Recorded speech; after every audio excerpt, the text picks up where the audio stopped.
오늘은 4절부터 6절까지 말씀 중심으로 말씀 전하겠습니다. 1절로 6절까지 같이 합동하겠습니다.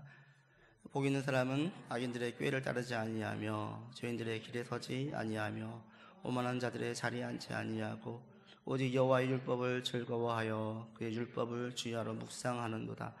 그는 시냇가의 심나무가 설을 따라 열매를 맺으며 그 잎사귀가 마르지 아니함 같으니 그가 하는 모든 일이 다 형통하리로다.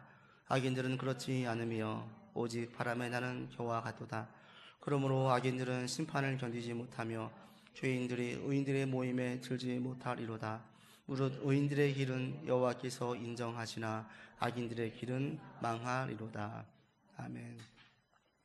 3주째 이 말씀을 지금 하고 있잖아요. 여러분 시편 1편 너무 좋은 구절이니까 가능하면은 다 외우시면 좋겠습니다. 그래서 써 놓으시고 자꾸 묵상하면서 제가 복 있는 사람 되기 원합니다. 악인의 꾀에 빠지지 않기 원합니다. 라는 고백으로 계속 묵상하시면 참 좋을 것 같습니다.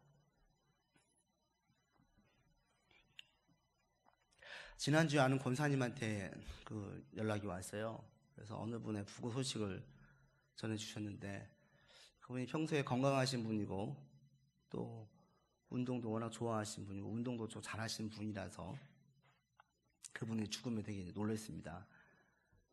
그분이 축구하러 가는 중인지 운동을 하다가 쓰러진 건지 하여튼 운동 중에 쓰러졌고 병원에 급하게 갔는데 심근경색으로 수술을 했어요. 그리고 일주일이 안 돼가지고 돌아가신 거예요. 이분의 그 죽음을 아무도 예상을 못했죠. 저도 그분과 함께 볼링도 하고 그랬던 분이기 때문에 그분이 얼마나 건강한 분인지 잘 알고 있어서 이렇게 갑자기 사람이 갈 수가 있네요 이러면서 이제 연락을 했어요. 그래서 그분도 다시 한번 정말 갈 때는 순서가 없나 봐요 이런 얘기를 했는데 더 안타까운 것은 건강만이 아니라 이분의 그 신앙의 상태가 대단히 안 좋았던 것 때문에 또 더 안타까워했습니다. 그러니까 이분이 이제 누가 봐도 이것은 그건 악의 길이고 불의의 길인데 그래서 주변에서 많은 사람들이 말리고 그 길을 안 가기를 원했는데 그냥 갔어요. 그 길을. 그래서 돈도 벌어가지고 아파트도 한 채 사고 또 목돈도 좀 마련해가지고 넉넉하게 살게 됐어요. 근데 그러다가 그냥 그렇게 그냥 쓰러진 거예요. 그러면서 그분이 한 얘기가 고인되어서 좀 이런 얘기 하긴 그렇지만 뭐 자세하게 이야기하진 않지만 다시 한번 신앙생활 잘해야 되겠다는 생각이 드네요. 이런 얘기를 해요. 저도 안타까운 게 그분이 신앙의 양심을 버리고 좀 또 돈이 된다라고 해서 누가 봐도 악의 길인데 죄된 길인데 그렇게 할 필요가 있었나.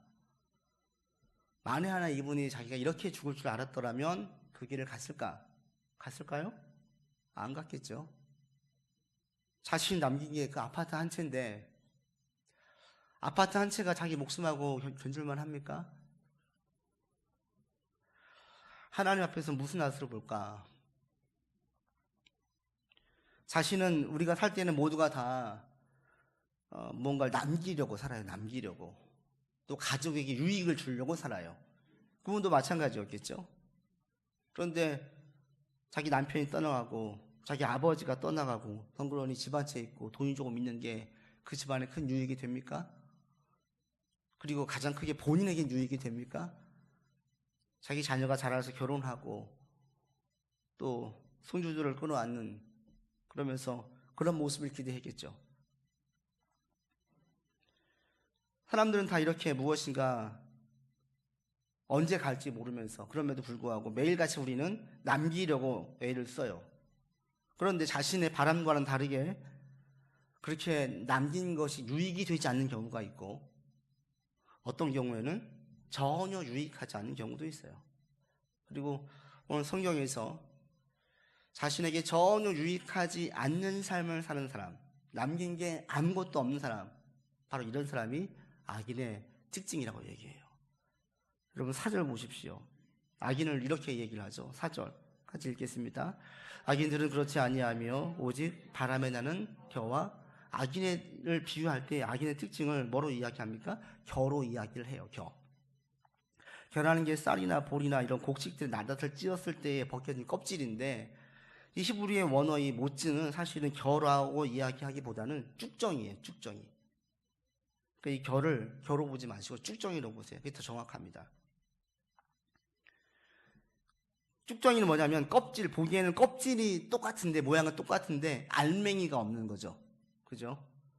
똑같은 쌀인데 안에 쌀이 안 들어있어요. 껍질만 있는 거예요. 알곡은 들어있지 알맹이는 들어있지 않고 껍질만 싸져 있어서 겉보기에는 똑같은데 실질적으로 추수할 때 되면은 아무짝에도 쓸모없는 거, 아무것도 남겨지지 않는 것, 이게 바로 악인의 특징이라는 거예요. 근데 왜 성경에서 악인을 쭉정이로 비유했을까? 가장 큰 이유는 알곡과 비슷하기 때문에 그래요. 알곡과 비슷하기 때문에. 사람들이 쭉정이를 알곡으로 착각하기 때문에 그래요. 다 알곡인 줄 알고 있었어요. 근데 나중에 보니까 쭉정이인 거예요. 추수하면 쌀을 받을 수 있을 줄 알았어요. 유용할 줄 알았어요. 그런데 마지막에 가보니까 아무것도 안 들어있는 거예요. 그런데 사람들은 볼 때 다 알곡으로 알아요. 그래서 악인을 쭉정이로 비유했습니다. 그냥 보기에는 성경 복 있는 사람 이야기할 때 복 받은 사람과 똑같이 보이거든요. 돈을 벌어요. 건강도 있어요. 명예도 있어요. 자녀도 잘 살아요. 걱정할 게 아무것도 없어요. 하는 것마다 잘 돼요. 가만 보니까 오늘 시편 1편에 있는 1, 2, 3절에 있는 복된 사람, 의인의 삶에서 보일 수 있는 결실들을 악인에게서 보고 있는 거예요. 사람들이 착각하니까. 그래서 이것을 쭉정이로 비유했어요. 또 하나 쭉정이로 비유하면서 사람들이 착각하는 가장 큰 이유는 하나님께서 이 악한 자들에게 바로 벌하시지 않는다라는 거예요. 죄를 지으면 바로 벌하면 좋을 텐데 악인들이 죄를 지었을 때 바로 벌하지 않아요. 누가 봐도 객관적으로 악한 사람이에요. 근데 장수해. 망하지 않아. 또 건강해. 떵떵거리고 잘 살아요. 명예도 얻어요. 승승장구해요. 힘없고 연약한 사람들, 또 이런 무지한 사람들 눈에서 피눈물 나게 하면서 자기 배를 불렸는데, 그럼 당연히 벌을 받아야 되는데 가다가 죽거나 암에 걸리거나 아니면 막 갑자기 지진 나가지고 집이 무너지거나 하다못해 가다 차 사고 나가지고 뭐 허리를 삐끗하거나 뭔가 벌이 있어야 되는데 벌이 없어요. 그러니까 혼란스러운 거예요. 지금도 기억나는 게 그 부천에서 신방 갔을 때 어느 그 사업하시는 그렇게 얘기를 하시더라고요. 목사님, 여기에 저쪽에 보면 어느 그 가구하는 분이 있는데 저분이 부도 내기로 유명한 분이래요. 무슨 얘기냐 그랬더니 일부러 부도를 낸대요. 부도를 내가지고 부도 내기 전에 돈을 다 자기 아내 명의로 돌리고 다른 사람 명의로 돌려가지고 부도를 내버린대요. 부도 날 줄 뻔히 알면서 물건 해서 수금 다 돈 받아놓고 그다음 부도 처리를 해버린대요. 그리고 잠수 탄대요. 그리고 얼마 있다가 또 다른 이름으로 사업장을 또 낸대요. 이렇게 몇 번을 했다라는 거예요. 근데 그 사람이 교회 다녀요. 제가 그 얘기를 듣고 기가 막혀가지고 처음에는 그런 일이 있을 수가 있나? 그런 일이 있다라는 거예요. 제가 집사님 절대로 그분 따라하지 마세요. 그분 하나님 믿는 분 아닙니다. 하나님 믿으면 저렇게 살 수 없습니다 라고 얘기를 했어요. 그러면서도 부도를 냈는데 점점 재산은 많아지고 외제차 끌고 다니고 잘 먹고 잘 살아요. 그리고 교회에 나가서 청교시 끼고 가서 예배드리고 있어요. 벌을 안 받아요. 그러면 어떤 마음이 들어요? 의심이 들죠. 성경에 보면 그런 인물이 있었어요. 하박국 선지자가 그랬어요. 하나님, 왜 이렇게 악인들이 득세합니까? 왜 악인이 형통합니까? 왜 악인이 죽을 때 평안 가운데 죽습니까? 막 따져요, 하나님한테. 시편 저자는 뭐라고 이야기하냐면 악인의 번성과 형통을 볼 때에 시험에 들어서 거의 미끄러져 실족할 뻔했다고 고백을 해요. 성전에 들어갈 때 내가 거의 실족했다. 왜? 의인들 가운데는 힘들고 어려운 사람이 있는데 악인들 가운데 어떻게 건강하고 장수하냐? 그래서 하나님에 대한 의심이 있고 회의적인 마음이 생긴다라는 거예요. 이게 악인의 특징이에요. 근데 성경에서 하나님께서 왜 이렇게 악인을 내버려 두시냐? 오늘 본문에 보시면 4절에 뭐라고 이야기했어요? 악인을 언제 알 수 있어요? 악인은 뭐로 비유합니까? 바람에 나는 겨와 같대요. 바람이 불어야 쭉정이인지 알 수 있어요. 바람은 누가 불게 해요? 하나님께서 불게 하세요. 마태복음 13장에도 똑같아요. 천국 비유를 들 때에 알곡과 가라지 비유를 주세요. 그때에 가라지가 있는 걸 보고 저걸 벨까요? 그러니까 예수님께서 내버려 둬라. 가라지를 베다가 알곡까지 상할 수 있으니까 추수 때에 하겠다. 마지막 심판 때에 하겠다라는 거예요. 그러니 볼 때에는 그냥 알곡 같지요. 계속 있어요. 하나님께서 바로 심판하지 않고 하나님의 때에 심판하겠다라는 거예요. 지난주 말씀을 드릴 때 의인이 형통합니다. 3절에 모든 게 다 형통합니다. 이것이 손 대는 것마다 다 잘 된다는 의미가 아닙니다라고 말씀드렸어요. 그럼 어떤 형통입니까? 하나님의 때에 하나님께서 인내하고 기다리면 결실을 맺게 하십니다. 하나님의 심판도 똑같아요. 하나님의 심판, 악인에게 벌을 주시는 것도 왜 우리가 시험 드냐면 내 시간의 때와 하나님의 시간의 때가 다르기 때문에 그래요. 내가 볼 때는 저렇게 큰 죄를 저질렀으면 당장 벌 받아야 돼요. 이번에 인도네시아에서 아주 끔찍한 일이 있었잖아요. 그냥 마을 자체가 완전히 사라져 버렸어요. 상상하기 어려워요. 너무나 안타깝죠. 악인이 가다가 그런 꼴을 당해야죠. 갑자기 서 있는 그 땅이 갈라져가지고 다단, 고단, 아비람, 온처럼 싹 땅이 삼쳐서 없어지든지 벌을 내리든지 진짜 번개에 맞든지. 근데 잘 살아요. 하나님께서 그런 사람들을 볼 때에 아직 하나님의 심판의 때가 안 되었기 때문에 그래요. 여러분들 그래서 악인들을 볼 때, 악인들의 형통을 볼 때 절대로 부러워하지 마세요. 그리고 그 형통이 결코 영원할 것이라고 생각하지 마세요. 하나님의 심판할 때 그것은 쭉정이에 불과합니다. 아무짝에도 쓸모없게 되어집니다. 하나님의 때가 임하면 반드시 심판하십니다. 성경에 그 좋은 예가 있는데 그게 바로 엘리 제사장이에요. 사무엘을 키웠던 엘리 제사장. 사무엘이 어릴 때에 하나님께서 사무엘을 통해서 다른 선지자를 통해서 엘리에게 경고해요. 그리고 벌을 주겠다고 저주하십니다. 왜? 엘리가 자기 아들들이 지금 하나님의 제사를 모욕하는 일을 하고 있는데도 전혀 막지 않는 거예요. 그러면서 하나님을 모욕하고 멸시하는데 엘리 너가 막지 않았다고 해서 하나님께서 벌을 주시겠다고 이야기해요. 그래도 엘리 제사장은 바뀌지 않습니다.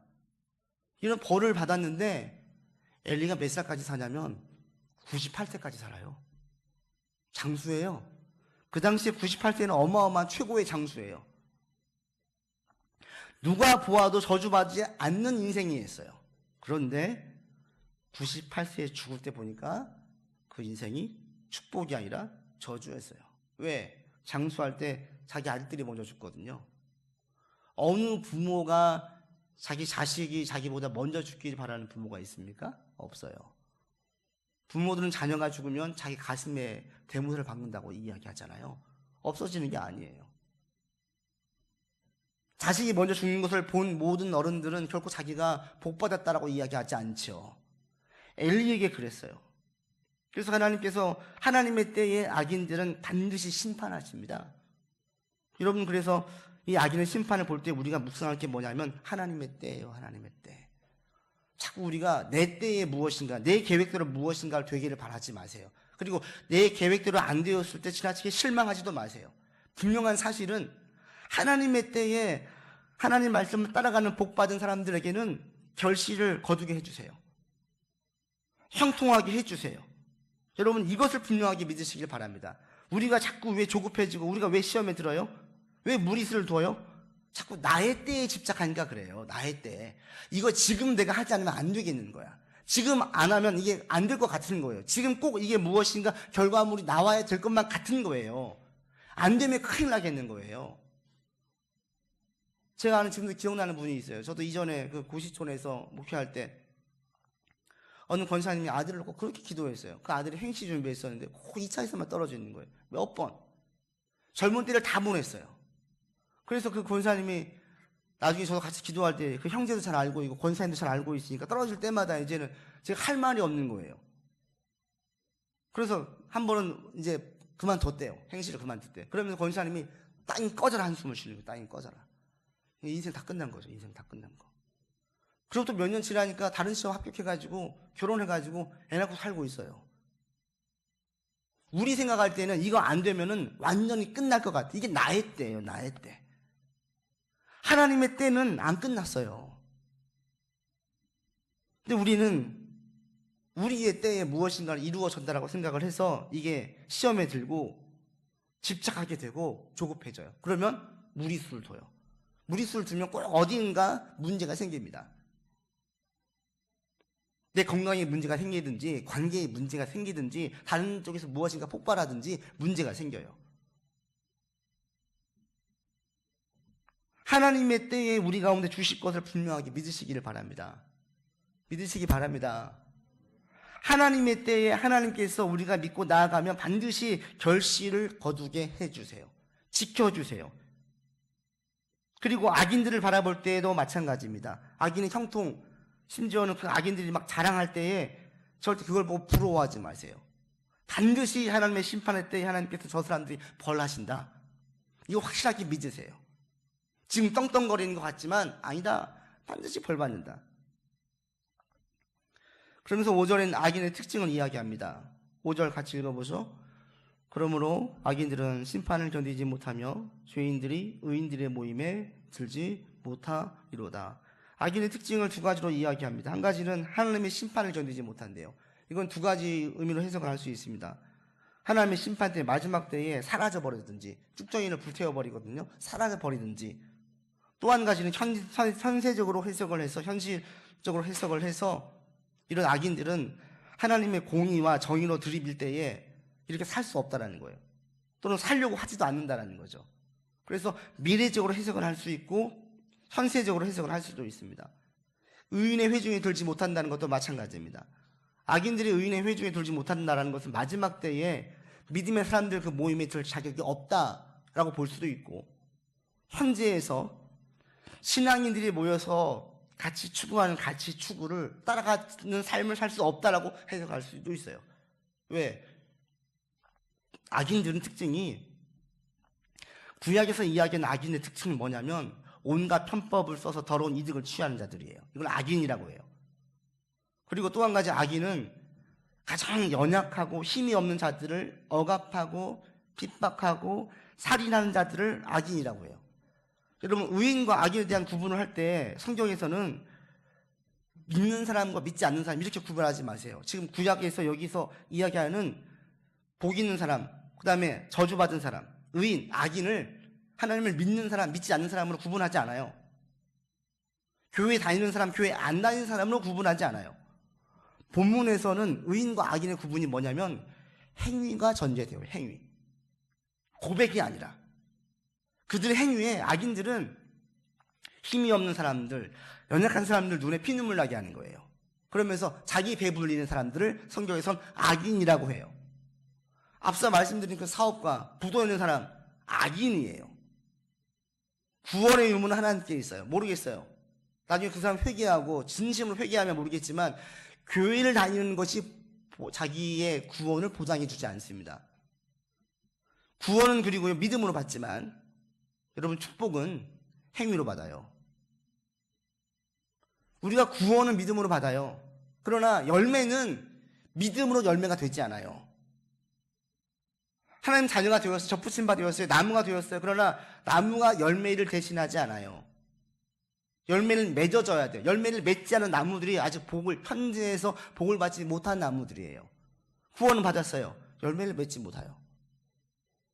근데 진짜 구원받고 하나님 사랑 안에 있으면 열매를 맺어져요. 근데 이 열매를 구약에서는 확실하게 행위와 직결시키고 있어요. 하나님 보시기에 연약한 사람들, 사회적으로 힘이 없는 사람들을 억압하고 핍박하고 심지어는 죽게 해서 자기 배를 불리는 사람들은 악인이에요. 그들이 남긴 것은 쭉정이에요. 반대로 하나님 말씀을 따라가면서 무엇인가를 계속 힘쓰는 사람들에게는 하나님께서 형통하게 하십니다. 결실을 보게 하십니다. 그 사람들은 의인이에요. 전 여러분들이 예수님을 믿는 것으로 그치는 삶이 되지 않기 바랍니다. 나 구원 받았어, 난 천국 갔어, 이걸로 만족하지 않기를 바라요. 하나님 우리에게 구원받기를 원하실 뿐 아니라 더 원하시는 게 뭐냐면 사실은 열매 맺기를 원하세요. 열매. 오죽하면 열매 맺지 않는 나무는 찍어 불에 태운다고 얘기하십니까?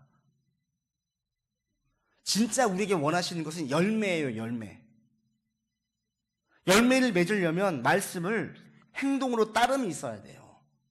사실 이 믿음과 행동이 구약에서는 하나였어요, 하나. 우리는 지금 이 언어가, 우리의 언어는 지나치게 너무나 논리적으로 이성적이잖아요. 내가 누군가 알아라고 이야기할 때 안다라는 의미가 두 가지 의미가 있어요. 신문이라든지 지식적으로 내가 그 사람을 아는 경우가 있고, 그 사람과 여행도 같이 다니고 잠도 같이 자고 밥도 같이 먹어서 그 사람의 기질이나 성격이나 과거의 모든 경험이나 다 알고 있는 깊은 알미 있어요. 구약에서 하나님을 안다라고 이야기할 때 이 알은 피상적인 알미 아니에요. 부부가 살을 맞대고 살아가면서 부부끼리만 알고 있는 그 친밀하고 깊숙한 알미 바로 구약에서 얘기하는 안다라는 거예요. 그러니까 구약에서 믿는다라는 이 믿음 속에는 행위가 들어가 있어요. 근데 오늘날은 믿는다고 이야기하면 행위를 자꾸 배제시켜요. 그래서 여러분들이 말씀을 듣고 받아들이는 데서 만족하지 않기를 바랍니다. 말씀을 따르는 자가 그 복을 받아요. 말씀을 그대로 따르는 자가 성경에서 약속하신 그 복들을 받아 누릴 수가 있어요. 그래서 여러분 말씀을 듣고 여기서 자꾸 적용점을 찾으세요. 내 삶에 뭘 적용할지, 구체적으로 어떻게 내 삶의 문제 가운데 말씀으로 해법을 제시할지, 그렇게 나가다 보면 그게 말씀을 실천하는 거고, 그 실천 속에서 하나님께서 결실을 주시는 것을 볼 수 있습니다. 그리고 이렇게 믿음으로 살아가는 것은 나 혼자 사는 게 아니에요. 1절에서는 복 있는 사람, 의인을 한 명으로 제시하죠. 1절에서는. 그런데 5절에 가시면 의인들을 여러 명으로 이야기해요. 6절도 마찬가지, 의인들로 이야기해요. 처음은 혼자 믿는 것 같아요. 나 혼자 신앙생활 하는 것 같지요? 그러나 가만 보면 믿음의 사람들이 있어요. 혼자가 아니에요. 여호와의 말씀을 순결하게 쫓는 사람들이 아주 많아요.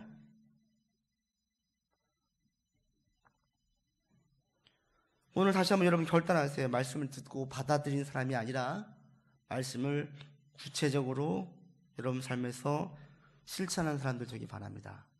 그리고 서로가 실천할 수 있도록 자꾸 격려하고 독려하기를 정말 권면드립니다.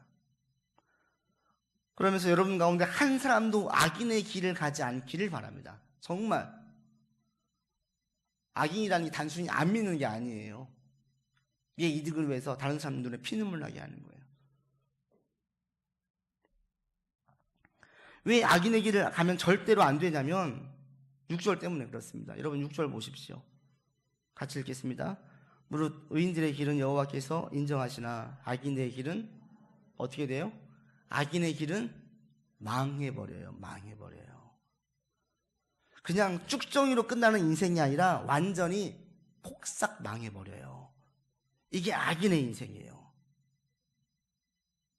나 혼자 그냥 끝났더니 허무해, 내가 남긴 게 없구나, 이렇게만 끝나버리면 차라리 낫지요. 그게 아니라 완전히 망해버려요. 앞서 말씀드린 엘리시 세상이 그랬습니다. 98세까지 장수했어요. 그 장수는 복이 아니라 저주였어요. 98세 때 한 날, 그 날에 하나님의 심판이 엘리에게 임하는데 그날 그 집안이 완전히 망해버려요. 완전히. 엘리가 하나님의 법궤를 빼앗겼다라는 이야기를 듣습니다. 블레셋에 빼앗겼어요. 그런데 이것은 제사장 집안에서 최고의 수치예요. 법궤를 뺏긴 적이 없어요. 엘리 제사장 때의 법궤를 빼앗겼어요. 그리고 그 전쟁터에서 자기의 두 아들이 죽었어요. 두 아들이 죽었다, 법궤를 빼앗겼다, 큰 모욕감, 창피감과 아들이 죽었다는 이야기에 이분이 놀래가지고 98세 때에 눈이 흐리고 얼마나 잘못해서 뚱뚱하게 있었던지 비대해진 몸으로 의자에 앉아있다가 자빠졌어요. 쓰러졌는데 목이 꺾여가지고 죽어요. 죽는 그 시간에 자기 며느리가 임신하고 있다가 애를 낳아요. 법궤를 빼앗겼다는 소식과 자기 남편이 죽었다는 소식과 자기의 아버님인 엘리가 죽었다는 소식을 들은 이 며느리가 아기를 낳아요. 아기를 낳으면서 여인도 죽어요. 한날에. 아기의 출생은 축복입니다. 그런데 이 아기의 출생은 저주였어요. 아기가 태어나면서 할아버지 죽고 아버지 죽고 큰아버지 죽고 자기 엄마 죽고 고아로 태어나요. 한날에 완전히 망해버렸어요. 이 집안이 완전히 망해버렸어요.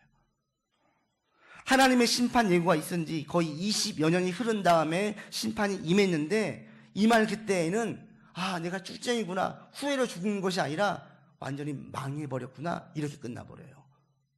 얼마나 무서워요. 하나님은 전능하시기 때문에 우리에게도 무한한 복을 줄 수 있지만 반대로 전능하시기 때문에 하나님의 벌을 내리시면 그 벌 또한 아주 치명적입니다. 악인의 삶은 한순간에 몰락하고 한순간에 망해버립니다. 엘리의 인생은 복받은 인생처럼 보였죠. 98세까지 살았으니까 만약에 엘리보다 먼저 죽은 사람들은, 믿음의 사람은 원망할 수도 있어요. 하나님, 저 엘리 저주했잖아요, 제가. 하나님이 저주하라면서요. 왜 이렇게 건강해요? 왜 이렇게 잘 살아요? 저 아들들은 왜 이렇게 여전히 제사장으로 살고 있습니까? 저 집안은 왜 이렇게 건강합니까? 아픈 사람도 없습니까? 그랬더니 자기가 선지자가 죽고 난 다음에 98세 때에 하나님의 심판이 임하는데 완전히 망해버리게 임해버렸다는 겁니다. 이렇게 망할 것을 알고 그 길을 걸어간 사람이 있습니까? 아무도 없죠. 그래서 저는 여러분들이 한 분도 악인의 길을 걸어가지 않기 바랍니다. 내가 돈 벌고 승진하고 명예 얻고 권력 얻는데 그 길이 만약에 악인의 길이라면, 1절에 얘기했던 악인의 꾀나 죄인들의 길이나 오만한 자들의 자리라면 여러분 절대 가지 마세요. 그게 내게 얼마나 많은 돈을 준다 할지라도 그 길은 가지 마세요. 잠깐 내게 볼 때는 알곡처럼 보이지만 그 쭉정이에요. 그리고 마지막에는 이 모든 것들이 전부 다 망해요. 나만 망하는 게 아니라 내 영향력 아래에 있는 사람까지 같이 망해요. 그래서 우리는 악인의 길을 가지 않을 뿐 아니라 절대 부러워할 필요가 없습니다. 하나님을 믿고 따라가는 우리들은 악인이 아니라 의인입니다. 우리는 벌써 하나님께 복받은 사람들입니다. 하나님을 믿고 따라가는 것 자체가 우리 가운데 복이에요. 여러분들은 인생 가운데에 여러분 삶에서 쭉정이가 있는 인생이 아니라 알곡이 가득한 인생 되기를 바랍니다. 중요한 것은 쭉정이와 알곡을 잘 구분하지 못한다는 거예요. 우리가 다른 사람들의 인생을 가까이 가지 못해요. 식구들은 알겠죠. 쭉정인지 알곡인지. 돈이 많은데 그 집안에서 날마다 싸우고 날마다 부부간에도 불신하고 믿지 못한다면 이게 알곡입니까? 쭉정이지. 그러나 멀리 떨어진 사람들은 저 사람의 저 결실들이 알곡인지 쭉정인지를 몰라요. 근데 우리가 알 수 있는 게 있습니다. 앞서 말씀드린 것처럼 1절에 있는 것처럼 악인의 꾀를 쫓은 것인지, 죄인들의 길에 선 것인지, 오만함으로 가고 있는 것인지, 그 길을 따라가지도 마시고 그분들과 동행하지도 마세요. 그들과 따라가면 득인 것 같은데 나중에 보면 독이에요. 독. 나를 죽여요. 만약 여러분 가운데 악인으로 살아갔다면 바로 회개하고 돌이켜야만 합니다. 왜? 나중에 반드시 하나님께서 책망하시기 때문이죠. 우리 가운데 악인의 모습으로 가지 않기를 바라고, 우리가 악인의 길을 가는데도 아직까지 살려주신다면 우리가 돌아오길 바라는 하나님의 마음이에요. 삭개오에게 내려오라 얘기하시고, 예수님을 만난 삭개오가 제가 만약에 누구 거 돈이나 물건으로 누구 세리장의 자리를 이용해서 강제로 빼앗은 게 있으면 4배나 갚겠습니다 라고 삭개오가 고백을 해요. 죄된 길에서 은혜의 길로, 복된 길로 돌아서는 거예요. 우리 가운데 복된 길로만 들어서는 여러분들 되기를 바랍니다. 그래서 죽어 천국 가는 게 진짜 복이 아니라 이 땅에서 하나님 주신 것들을 받아 누리는 게 진짜 복이에요. 그리고 최고의 복은 사실 이미 여러분 받았어요. 그게 뭔지 아세요? 하나님을 아버지로 고백하는 게 벌써 이미 최고의 복이에요. 지난번에 TV 보니까 어느 연예인이 그 나라에서 최고의 그 부자, 그 나라 최고 부자의 명함을 받았다고 막 자랑하더라고요. 증명사진을 찍어요. 최고의 부자의 명함을 자기가 받았다, 개인적으로 받았다고. 우리는 그런 사람만 알아도 우리는 영광으로 알잖아요. 혜택이 있어요? 그런데 혜택이 없어요. 최고의 부자만 안다는 게 혜택이 아니에요. 최고 부자에게 제일 큰 혜택을 받는 건 누굽니까? 자녀죠, 자녀. 거기는 직원도 아니에요. 아무리 직원이 충성봉사해도 직원이 받는 복은 한계가 있어요. 그러나 최고의 부자에게 최고의 혜택을 받는 사람들은 자녀예요, 자녀. 이 세상의 모든 것들을 가진 분이 하나님인데 그분을 우리를 자녀로 삼으셨대요. 우리는 이미 최고의 복을 받았어요. 이제 누리기만 하면 돼요. 누리려면 행동해야 돼요. 그래서 하나님의 자녀 가운데 이 복을 누리는 자가 있고 누리지 못하는 자가 있습니다. 그래서 여러분, 물질도 중요하고 성공도 중요하고 승진도 중요하고 다 건강도 중요하지만 사실은 예수 믿고 최고의 복이 뭐냐면 영혼의 복이에요. 영혼의 복. 영혼이 살아나요. 우리 영적인 존재라는 것을 다시 한번 각성하게 돼요. 이 세상의 사람들은 물질적인 것만 쫓아요. 우리는 영적인 것을 먼저 추구해요. 영혼이 있음을 알고 있어요. 그래서 영적으로 충족받아요. 영적인 충족이 어디로 오냐면 마음의 복으로 와요. 감사가 생기고 기쁨이 생기고 행복감을 느껴지게 되어지고 평안함이 느껴지고 마음으로 이런 회복이 넘쳐나요. 그것이 우리의 정서로, 그것이 우리의 육신으로, 우리의 상황으로 나타나는 거예요. 그러니까 사실은 가장 큰 복은 뭐 세상적인 성공이나 물질 이런 게 아니라 영적인 복과 마음의 복이에요. 그럼 여러분들이 이런 유익들, 이런 복들을 자꾸 누릴 수 있기를 바랍니다. 예수 믿고 마음이 평안해졌어요. 예수 믿고 잘 자요. 예수 믿고 좀 덜 조급해졌어요. 예수 믿고 좀 덜 옹졸해졌어요. 예수 믿고 조금 감사가 많아졌어요. 이게 복이에요, 이 자체가. 이런 복들이 여러분들 가운데 많아서 정말 내가 하나님 안에 있고 내가 복받은 사람이구나, 이것들을 느낄 수 있는 여러분 되기를 바랍니다. 6절을 다시 보십시오. 의인들의 길은 여호와께서 어떻게 하세요? 인정하세요. 인정한다는 게 원하는 뜻이 지켜주신다는 거예요. 보고 계신다는 의미도 있고 힘든 길, 어려운 길을 갈 때에 막아주신다는 의미도 있어요. 계속 맞추어 보세요. 지켜보고 계세요. 필요할 때 도와주세요.